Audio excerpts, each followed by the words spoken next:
Thank you.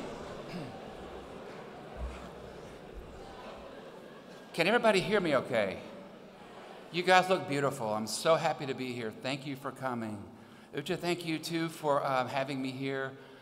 I want to thank Gabby Schwerbel, who's not here but has been amazing in helping with all the arrangements, and a lot of other people as well.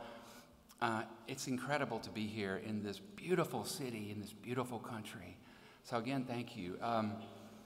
I will talk just for a few minutes, and then I'll read for about 20 minutes, and then I'll talk a bit more, and then I'll take your questions, if that's okay.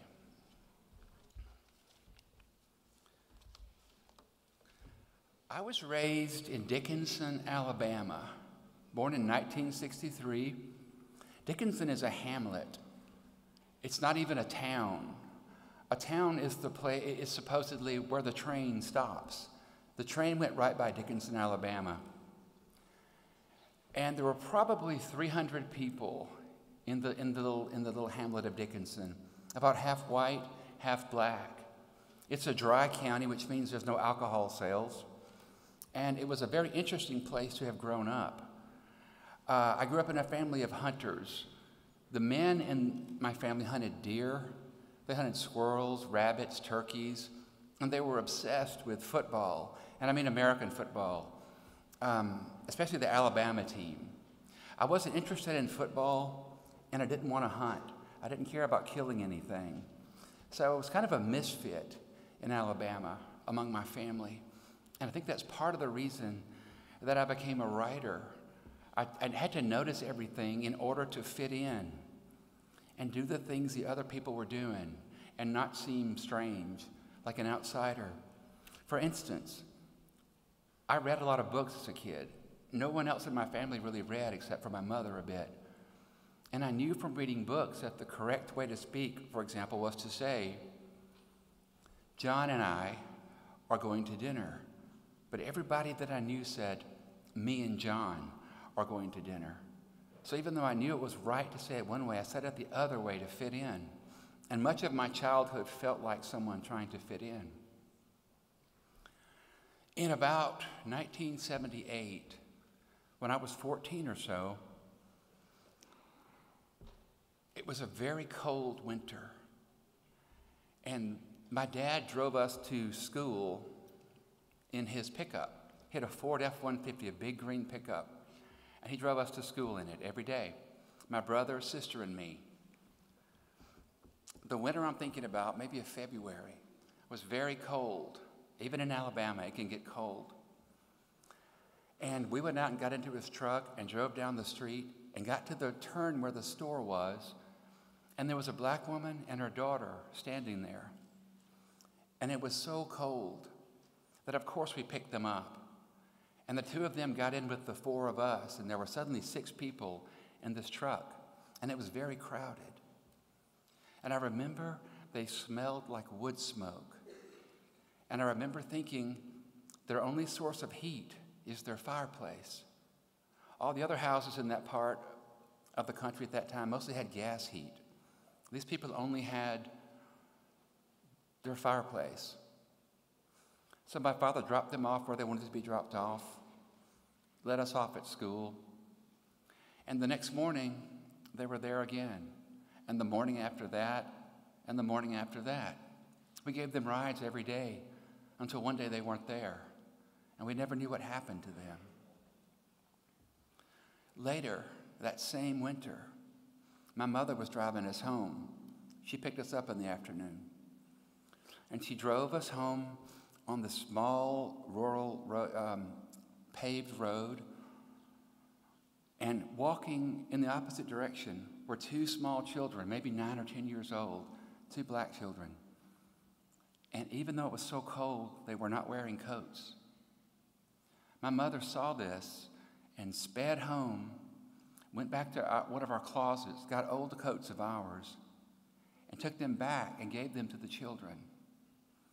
This also stuck with me. Now, I think some of you have read or are reading Crooked Letter, and so you may recognize these 2 anecdotes from that book. You may see how I used them, how they were changed a bit for the story. a lot of the things from my life wound up being in this book. And I'll talk about that in a bit. But first I'm going to read to you a little bit. As I say, only about 20 minutes. And I'll try to go real slow so you can understand me. The part I'm going to read in the book is when Larry Ott and Silas Jones meet each other for the first time. And it's in chapter 3. The first thing he noticed was that they didn't have coats. It was just after dawn in March 1979, a Monday, Larry's father driving him to school and dragging a fume of blue exhaust behind his Ford pickup. The spring holidays had come and passed, but now a freakish cold snap had frozen the land. So frigid, his mother's chickens wouldn't leave the barn. The evergreens a blur outside the frosted truck window, and him lost in yet another book. He was in 8th grade and obsessed with Stephen King and looked up when his father braked. The pair of them was standing at the bend in the road by the store, a tall, thin black woman and her son, about Larry's age, a rabbit of a boy he had seen at school, a new kid. He wondered what they were doing there, this far out, before the store opened. Despite the cold, the boy wore threadbare jeans and a white shirt, and his mother a blue dress the wind curved over her figure. She wore a cloth around her hair, breath torn from her lips like tissues snatched from a box. His father passed without stopping, Larry turning his head to watch the boy and his mother peer at them from outside. Larry turned. "Daddy?" "Aw, darn," said his father, jabbing the brakes.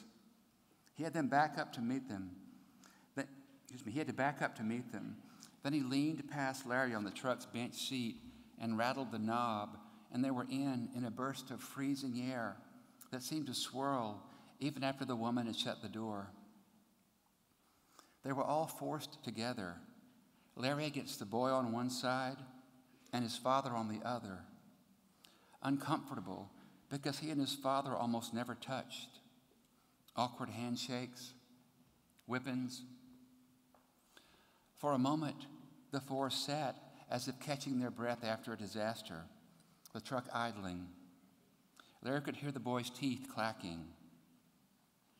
Then his father said, "Larry, throw a log on that dad blame fire. Warm these folks up." He turned the heater to high, and soon the black boy beside Larry had stopped shivering.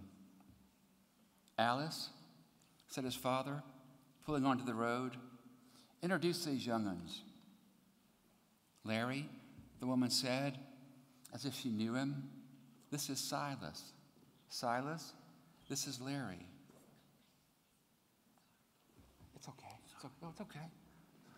It's good. It's all good.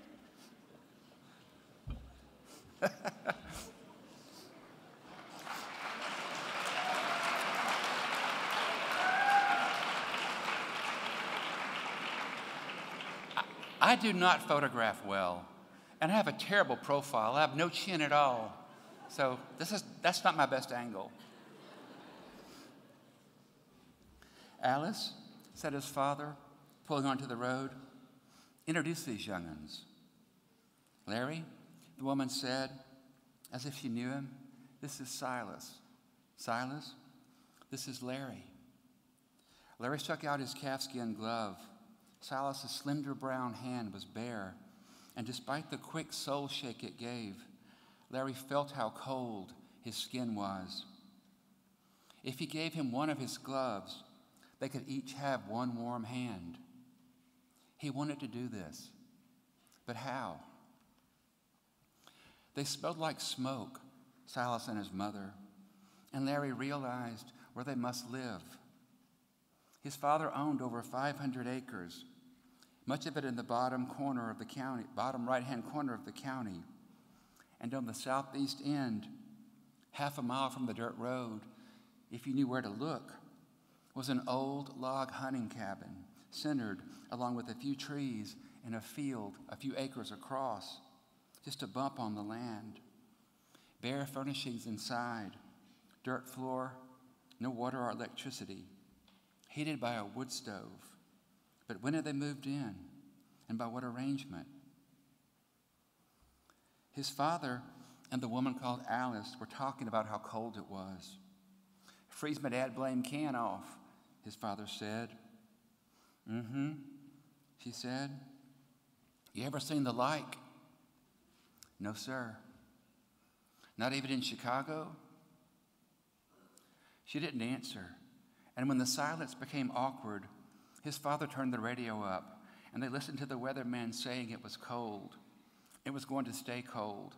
Leave your tap water running tonight so your pipes wouldn't freeze. Larry stole a look at the boy beside him and then pretended to read his book. He was terrified of black kids. The fall, after the summer he turned 11, he had entered the 7th grade. Recent redistricting of county schools had removed him from the public school in Folsom and forced him to go to the Chabot school, where 80% of the student population and a lot of the teachers and the vice principal were black, mostly kids of the men who worked in the mill or cut trees or drove log trucks. Everything Larry could not do, spike a volleyball, throw a football or catch one, field a grounder, fire a dodgeball, these black boys did. They manipulated balls as if by magic, basketballs swishing impossibly, baseballs swiped out of the air, fierce-eyed boys hurling and curving through their lives as smoothly as boomerangs. None read, though, or understood Larry's love for books. Now he glanced over and saw Silas's lips tense and his eyes moving across Larry's page. What grade you in? Larry asked. Silas looked at his mother. Tell him, she said. 8th, he said. Me too. In Folsom, his father dropped the boys off at school. Alice climbing out and then Silas, Larry aware how unusual, inappropriate it was for black people to get out of a white man's truck. As he slid across the seat, Larry glanced back at his father, who faced the road. Silas had disappeared, probably as aware as Larry of the oddity of their situation. And Larry stepped past the woman called Alice, seeing for the first time, as she smiled at him, how lovely she was. Goodbye, she said. Bye, he mumbled, and walked off with his books. He glanced back once and saw his father saying something, the woman shaking her head. At lunch in the cafeteria, he looked for Silas among the black boys who occupied the 2 center tables, but didn't see him. He had to be careful, because if they caught him looking, they'd beat him up later. As usual, he sat with his tray and milk a few feet down from a group of white boys. Once in a while, they would invite him over, but not today. His mother picked him up that afternoon, as usual, and, as usual, quizzed him about his day. She seemed surprised by their morning passengers. She asked where they'd been standing. They didn't have coats, he said. They were freezing. Where do they live? She asked. He sensed he'd said too much already, though, and said he didn't know. For the rest of the ride, his mother was quiet. Wherever Alice and Silas lived, they were there the next morning, same place, same time. His father pulled the truck over, and the smell of wood smoke blew into the cab with the icy wind, and soon they all rode silently, side by side. Larry opened Salem's lot and held it so he was sure Silas would notice. It was the best part, where the girl came back as a vampire, floating there at Mark's window. Wednesday and Thursday passed, each day the black people waiting, his mother picking him up in the afternoon and quizzing him on his morning trip. Did the woman seem friendly to his father? How did his father act? Was he stiff, the way he could be, was, most of the time? Why do you care? Larry asked. She didn't answer. Well, Mama, I don't care, she finally said. I'm just curious about your day. I think, he said, worried that he had hurt her. They live in that old place down in the southeast acreage. Do they? She said. At supper that night, he could tell something was wrong. She had told Larry to feed the chickens when he had already done it, and his father had to be reminded to say the blessing. Now neither of his parents spoke as they sat around their dining table and passed squash and meatloaf. And just before she rose to gather their dishes, his mother announced that she would drive Larry to school the following day in her car. His father glanced at Larry. How come, Anna? Oh, she said, in the morning the gas man's coming, and I can't talk to him. She took the dishes to the sink and returned to the table. And I've got some things to return at Bedsoul's. His father nodded, then looked at Larry before pushing back from the table and bending into the refrigerator for a Budweiser and opening it on the way to his chair to watch the news. Carl? His mother set a pie plate down, a little hard. Enjoyed it, he called back. As Larry dried the plates his mother handed him, he understood that he had betrayed a trust between himself and his father. And the next morning, in his mother's Buick, she turned at the bend in the road where Alice and Silas waited, shivering, holding on to each other. As his mother slowed, Larry saw Silas push away from Alice, just as he would have done. Her drawn face pretty, despite how the cold made her lips tiny, her skin the color of coffee, the way women drink it, her hair in a scarf, but her eyes large and frightened. Honey, said Larry's mother, roll your window down, please. Without looking away from the woman, Larry turned his window crank. Hello, Alice, his mother called as the glass descended. Miss Anna, Alice said. She stood very straight. Silas had stepped back, turned his face away. Larry's mother reached over the seat behind them and withdrew a paper grocery bag. From it, she took 2 heavy winter coats, old ones from their hall closet, one of hers for Alice and one of Larry's for Silas. These should fit, she said, pushing them out the window, Larry's hands poking at the coats, warm from the car's heater, from the heat of their closet before that, and before that, the heat of their bodies, now going out to the bare black fingers in the cold. Alice held her coat, didn't even put it on. For a moment, Silas glared at both Larry and his mother. You've never minded, Larry's mother said to Alice, looking hard at her, using other people's things. Then she pressed the accelerator and left them holding their coats in Larry's side mirror. In a moment, his mother touched his knee. He looked at her. Ma'am, roll up your window, she said. It's freezing. I'm going to skip ahead a little bit. And now Larry Ott is going over to the cabin to try to find Silas. As he made his way toward the cabin, the woods had begun to thin. And as he came to the edge of the field with his .22 rifle, He looked over the frozen turn rows and saw the dark elbow of smoke from the cabin's stovepipe. He knelt, a fallen log at the tree line like a wall, the bramble cross-stitching his face so they'd never see him from the windows. He knew the cabin, had been there before, had pushed open its doors on leather hinges and peered into the dust and dark where fissures of light showed how poorly the logs were mortared.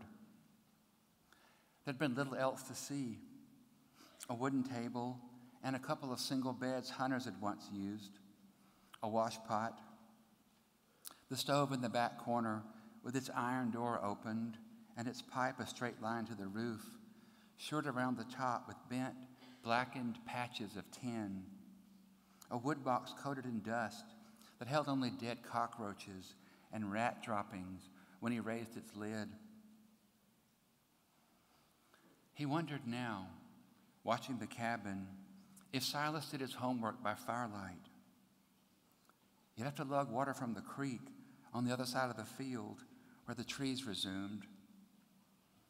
Larry wondered if he could get closer, if he should circle to the edge of the woods to the point nearest the house. From here was about 100 yards to there, all open field, just one white oak stricken against the sky like an explosion. Be better at night. "Hey," said a voice behind him.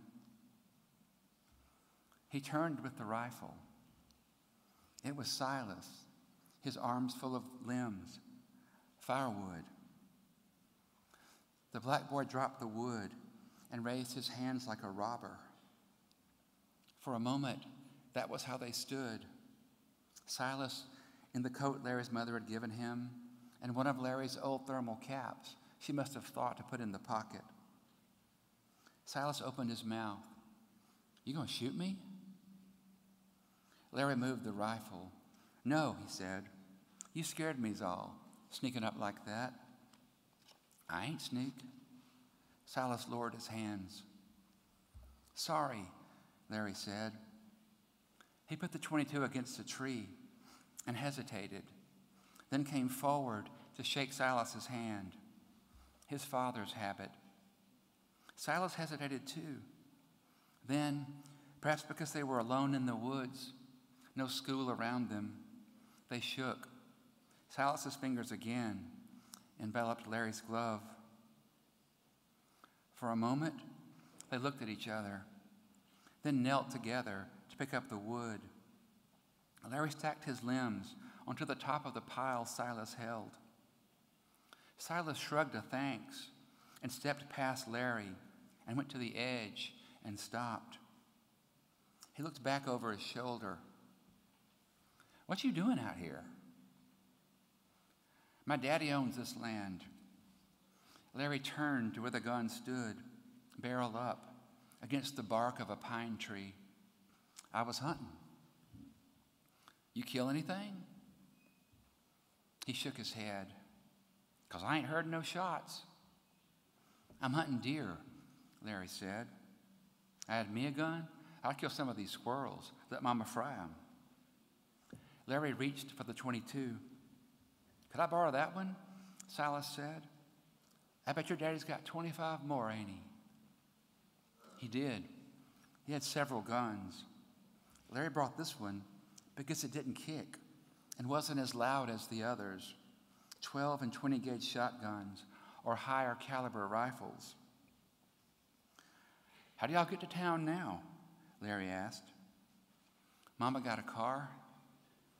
"How'd she get it?" "I don't know. How'd your daddy get his truck?" "Paid for it."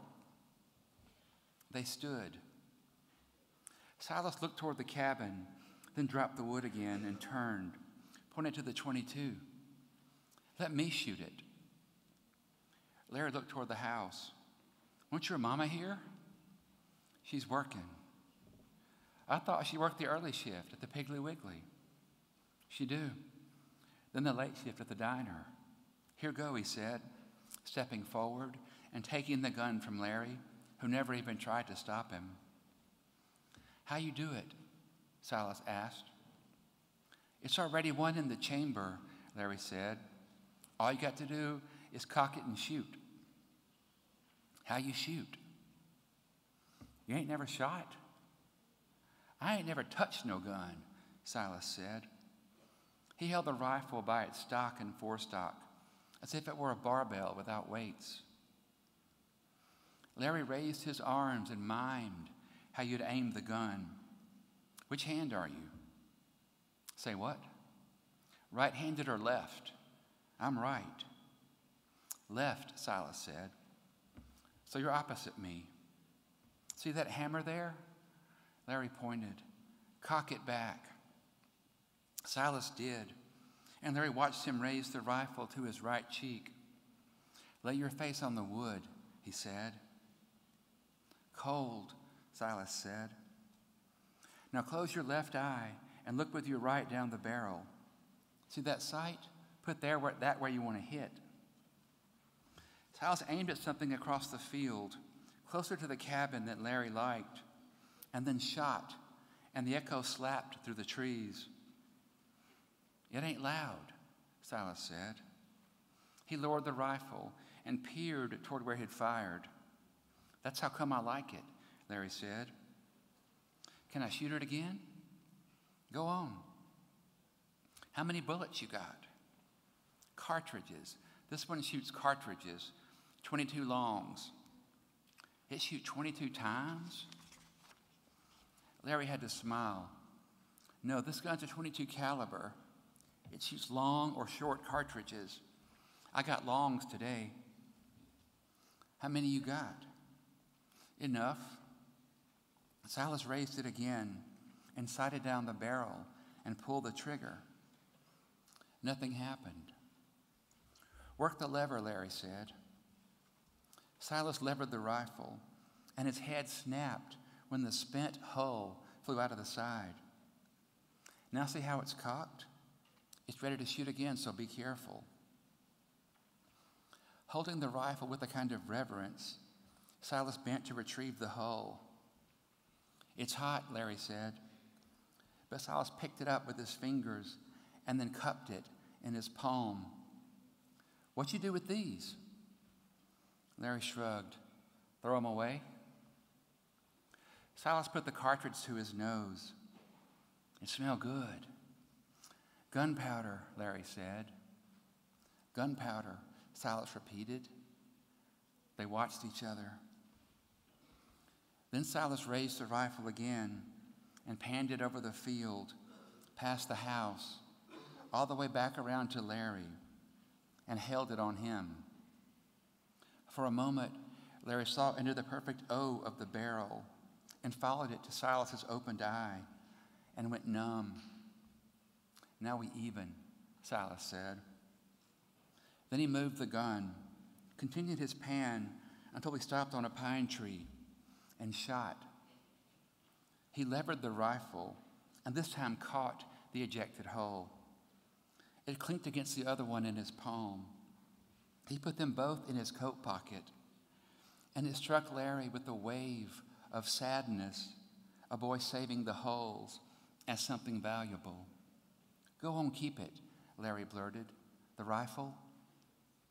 Silas, when he smiled, displayed an array of handsome teeth.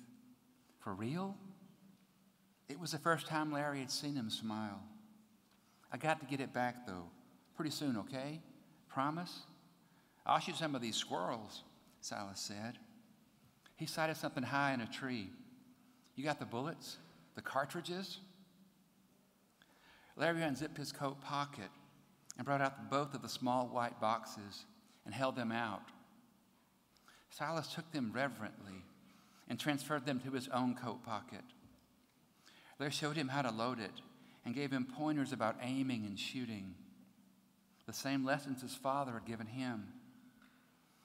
By the time he finished telling Silas how to clean the rifle, the sky outside the woods had reddened, and the limbs were darker, and the smoke from the cabin had quit. Oh man, Silas said, grabbing all the wood he could get in one hand, gun in the other. That fire go out my mama will kill me dead. With sticks pointing in every direction, he raced toward the sun. And only when Larry could no longer discern the rifle barrel from sticks of firewood did he himself turn and walk back into the forest where night had already begun to gather its folds.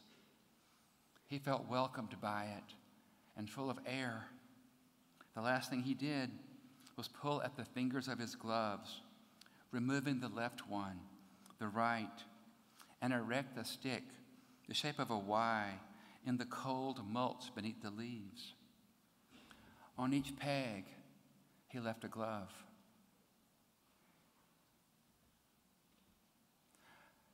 So, I wrote most of this book in Brazil, in the city of Belo Horizonte, which means beautiful horizon. It's an amazing city the size of Chicago. I'd never heard of it. My wife, who's a poet and a novelist and an essayist, got a Fulbright grant to go to Brazil and study the poet Elizabeth Bishop. She wanted all of us to go with her, and of course we all went. We couldn't do without her for 5 months. So the family went together down there. And I was so worried. I was scared. I'm a homebody. I don't like to travel except to Germany. But I was worried that I wouldn't be able to take care of my little two small children down there. I heard you would get mugged or pickpocketed. So I got ready. I got myself a little thing that went under your pants, and you hid your wallet in that. And then I heard, but they get mad if you don't have a wallet. So I got a fake wallet, put an old driver's license in it, a couple of Hey Ice bills, and an expired credit card. And I went out fearlessly into the streets, hoping to get mugged. Nobody ever mugged me. It was a wonderful, wonderful country and a beautiful city. We lived in a 12-story condominium. And I would go down by the condo's pool and open my laptop every day to work. But it was the craziest place. There'd be horse-drawn carts right beside a BMW car. There'd be roosters that crowed in the morning in the middle of a city to wake us up. And dogs would howl at night. And vultures would soar past our windows in the afternoon. It was wonderful. And I went down every day to that pool. I'd put my kids on the bus to the American school. Beth Ann would go to teach. And I had 8 hours to write, which is a writer's dream. And I could not write a word. I brought a bunch of big books, and I read all of them. Then I played about 8,000 games of computer solitaire. Anything but writing. But at some point, when I had nothing else to read, I couldn't go to movies. I didn't speak the language. I didn't speak Portuguese. I couldn't go to the bars because I couldn't get a taxi. I was trapped. And at that point, I finally began to write. And there I was in South America, writing about the American South. It was an odd position. Most of my books are set in rural places. I'm fascinated by the country. I love the landscape of the American South. And whenever I'm writing a book or a story, a novel, I go out and walk in the woods. And I might notice a salamander. I might see a green snake and catch it. I might see a box turtle and leave it alone. I see an armadillo or something, and I would write about it in my notebook or sketch a picture of it, and then go home and write about that. But down there in Brazil, I had a different set of vegetation and animals, and none of it was familiar, and none of it was in Alabama, where the book was set at the time. So I didn't know what to do. And so I kind of instinctively turned inward and began to use my own experiences in a way I really hadn't before. And in that way, almost accidentally, the novel became deeply autobiographical. The character Larry Ott and I have so much in common that it's easier to tell you what we don't have in common than what we do. Larry has an abusive, alcoholic, mean father. I had a good father, a great father, an honorable, hardworking, decent man who never once hit us, unless we deserved it, and sometimes we did. And also, unlike Larry, I had a brother who was close to me, 2 years younger, and I had a lot of cool cousins.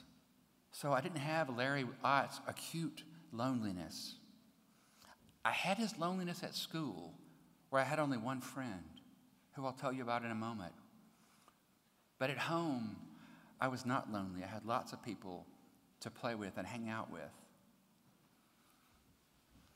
Do you remember the part in the book, some of you who have read it, about the mask?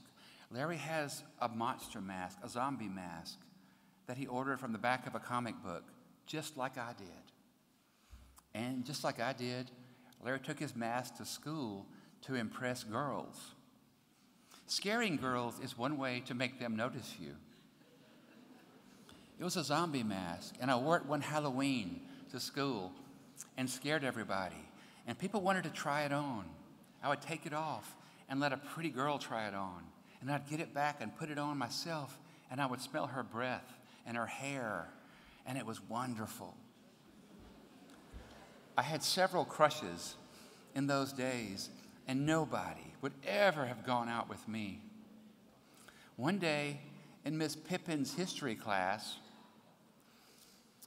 3 or 4 girls were sitting around Miss Pippin's desk and saying who they would marry. Philip will marry Amy. John will marry Tammy. They looked over and saw a girl named Faye. Faye, they said, you'll marry Tommy. And they all laughed. And one girl said, you'll never live that down, to her. That's how it was, daily. I did not enjoy high school. And that night, the day I wore my Halloween mask, someone invited me to come to their haunted house. A kind of tradition in the U.S., I don't know if you do it here, is to have haunted houses on Halloween. You rent a church or something, or get an old house that no one lives in and spook it up, put spider webs in, have those awful flashing strobe lights. It makes everything look insane and scary. And people in masks like me would scare you as you walked. You would pay $5 and go through. Well, for 3 glorious hours, I scared people. And I came out when the night was over, and I pulled off my mask, and my hair was all sweaty. And I looked around, and I realized that all the people, all my classmates, were in different groups talking and hanging out. And I realized for the first time that these people hung out outside of school. They were friends outside of school. I didn't know you could be that. And so I stood there hoping someone would say, hey, Tommy, come on over. And nobody said that. I looked to another group. Nobody said it. So I thought, well, I'll just go home. So I turned and walked away really slowly, thinking, surely somebody will call me back. And nobody did. I got to the road, across the road where my car was parked, and I stood there as if there was traffic to watch for, and there wasn't any traffic. And I crossed the road and got in my car and drove home. It's just another sad story. And still another sad story is this. The one friend I did have was a black kid named Wayne Coates. Wayne and I had everything in common. We both loved to read. We both loved comic books, drawing comic books. And so when our desks happened to be beside each other, we would talk to each other. And we would talk on the playground sometimes. But at lunch, just like Larry and Silas, we were not allowed or did not feel allowed to sit together. I sat at the table where the white boys sat, but down a bit. I wasn't really included. He sat at the table where the black boys sat, but down a bit, also not included.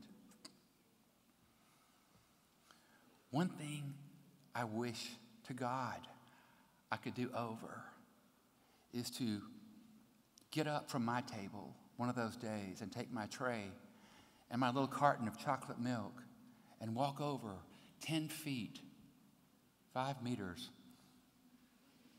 and sit with Wayne and say, hey, I did not go to any of my high school reunions, not 5, the 5th year high school reunion, or the 10th, or the 15th, or the 20th, because I didn't want to see most of those people. I had tried to find Wayne over the years, but I never could find him. Wayne, I think, survived on school lunches. He was very poor.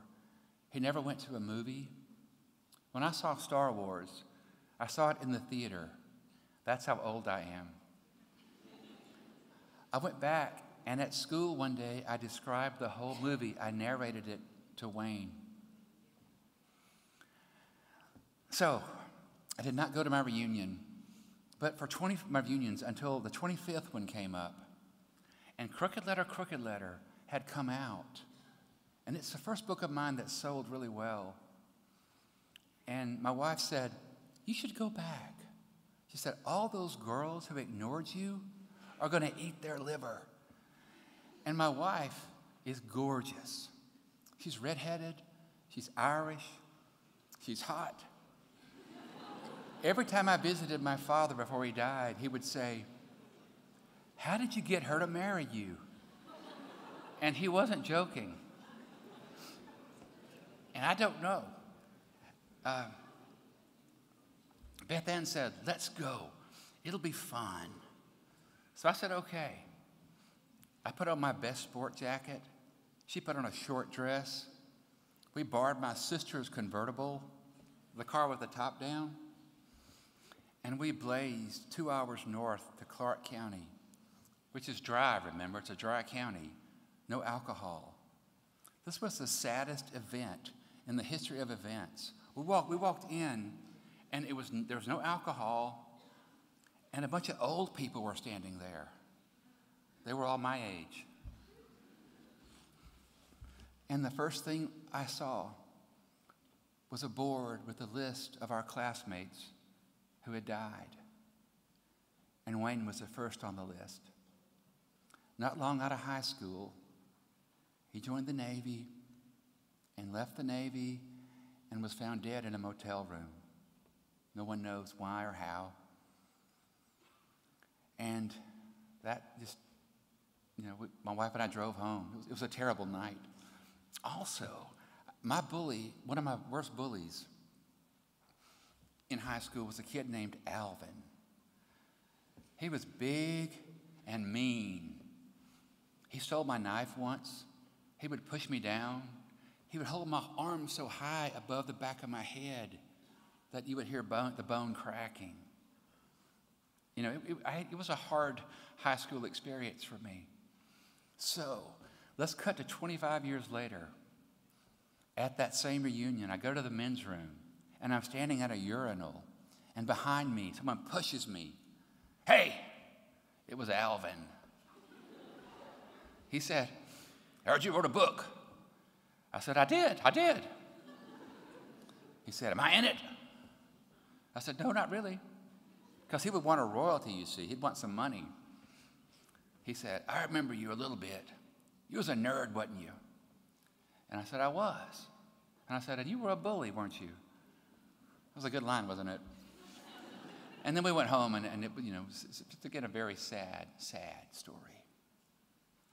But maybe the saddest story of all is one more thing I have in common with Larry Ott. He and I had the same date. Larry's date and mine were very similar with one important difference. As I said, I was not really noticed in high school except to be picked on and beat up and made fun of. Once a girl in 7th grade picked me up by one wrist and one ankle and swung me around and threw me across the room. I was very tiny, into a bookshelf which fell over on me. Another time I got dragged out of the classroom, out of my desk, down the steps, through a mud puddle. One day I was sitting at my desk drawing a comic book, and this girl called Carolyn threw her world history book, world history, and hit me in the head. I just kept drawing and never even looked up. But for a moment, in the 10th or 11th grade, I can't quite remember, I had a flicker. I was in world history. I guess it was, I was in world history. And from over all the hands, I got passed a note. I had never been passed a note before, and it was thrilling. And there was this girl I liked. Her name was Carla. She had a boyfriend, though, who was a football player, American football. He was this huge guy, and his name was Crazy Douglas. But the gossip around school was that they weren't getting along so well. They were having troubles. So the note, when I opened it, said, "Want to go to the movie sometime? Carla." My head almost fell off my body. "Yes," I wrote back and sent it back. I can, in my memory, smell her perfume off the paper. Well, my life changed in that moment. My father was thrilled. "You got a date? Way to go, boy." He gave me a $20 bill for the date and said, "Take the good car, take the Toyota."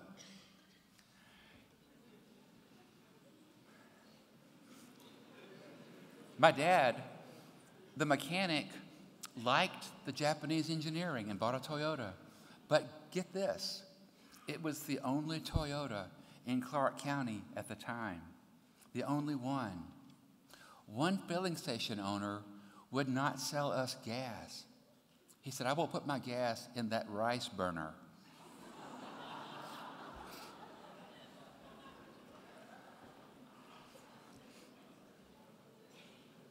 So, I had a week to wait, and the days just dragged by. Time never moved slower. Clocks seemed frozen. And I need to back up and tell you something else. There are three movie theaters in Clark County, or there are none now, but there were three in those days. On the north end of the county, in Thomasville, Alabama, was the Jamel Theater, J-M-E-L. On the other end of the county, the south end, in Jackson, Alabama, was also the Jamel Theater. But they weren't connected, and they didn't know each other. They had the same strange name. I've never understood that. But in the middle of those two towns, on Highway 43, was the drive-in theater. Do y'all know what drive-in movies are? This is where you drive your car outside into a field and you hook a speaker onto your window or tune your radio to the right frequency and watch a movie on a screen outside.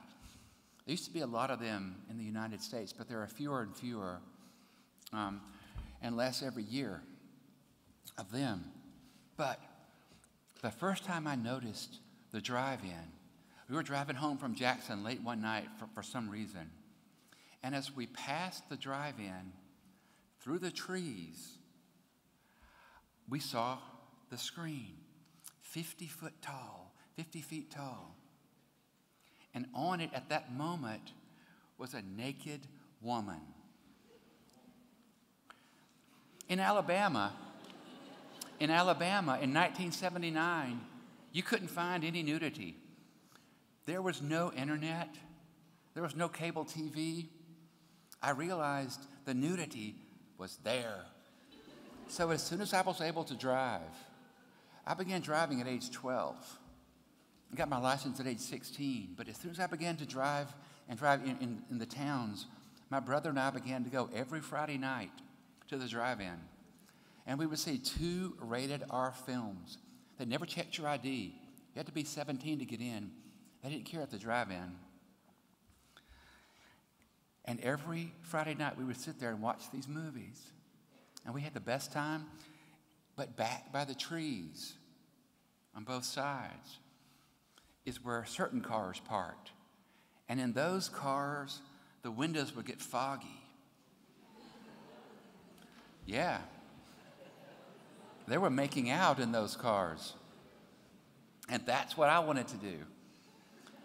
But not with my brother. It was Alabama, but still.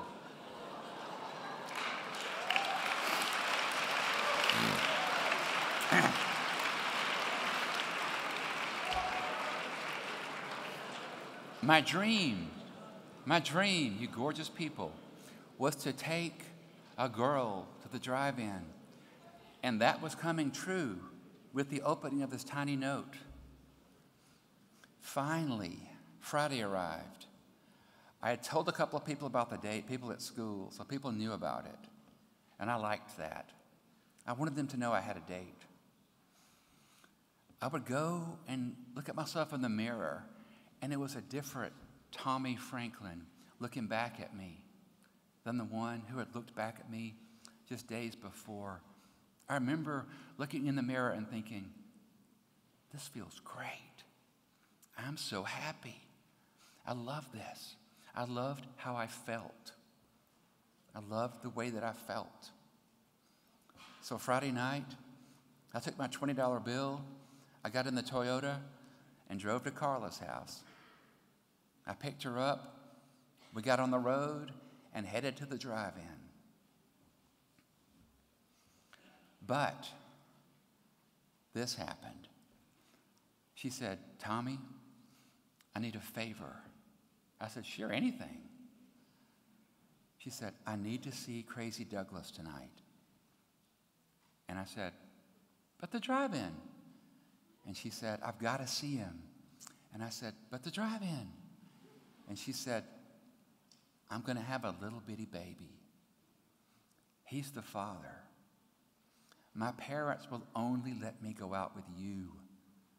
They thought I was safe and harmless. And I think they were right. So I said, okay. And I turned around and I went and drove her to Crazy Douglas's trailer out in the woods. She got out and said, okay, come pick me up in 4 hours. I said, okay. And I drove away, wondering, where in the world am I going to go for 4 hours? I can't go home. They would know how pathetic I was. So I decided to go to the drive-in alone, which in retrospect was a terrible idea. I pulled up and paid my $5 per carload, which is not a bargain if you're alone. And I pulled not to the back where the people who made out parked, but way in the front where the families parked, thinking no one will notice that I'm here, except I'm in the only Toyota in Clark County. And I also made the mistake of arriving before it got totally dark. So I sat there in a mild panic, waiting for darkness to fall. And darkness never fell slower. And just as it got dark and the previews began to roll, a truck that I recognized, Tommy Phillips's green pickup, pulled in behind me. Well, I had thought fast about this. I had thought a lot about this. I had put in the back seat a blanket, just in case Carla and I needed it. So when Tommy Phillips pulled in behind me, I reached down, got the blanket, and put it over my hand as if it were my date. It had been for years. And I held it there. I'm sorry, that's a terrible, terrible joke. I'm not going to say that anymore.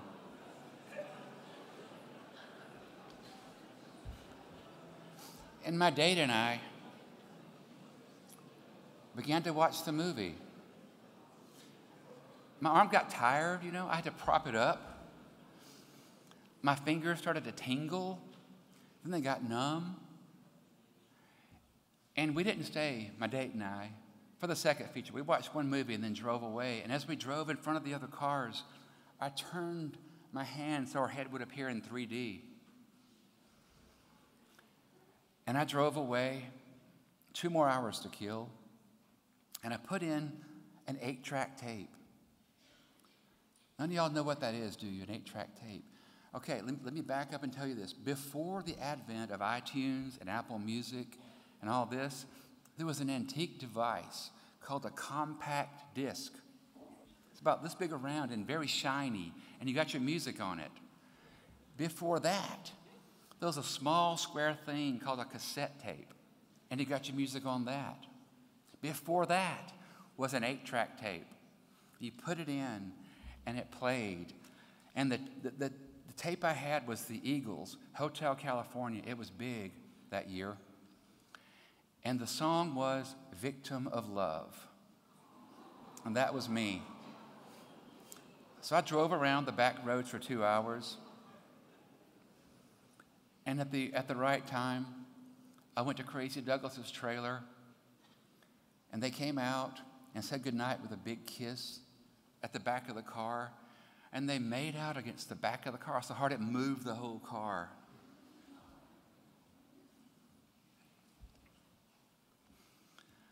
Then I drove her home. At her door, she kissed me on the cheek and said, "Thanks, Tommy. You're a real friend."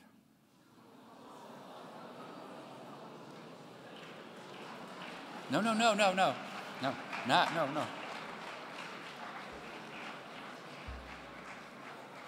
We haven't spoken since.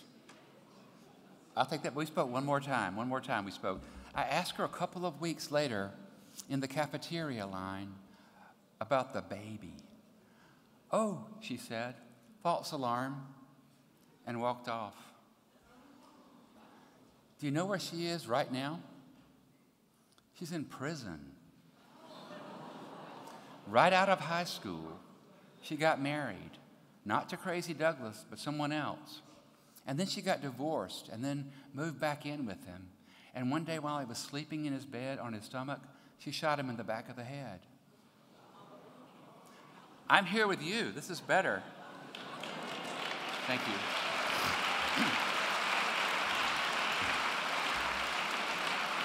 Thank you.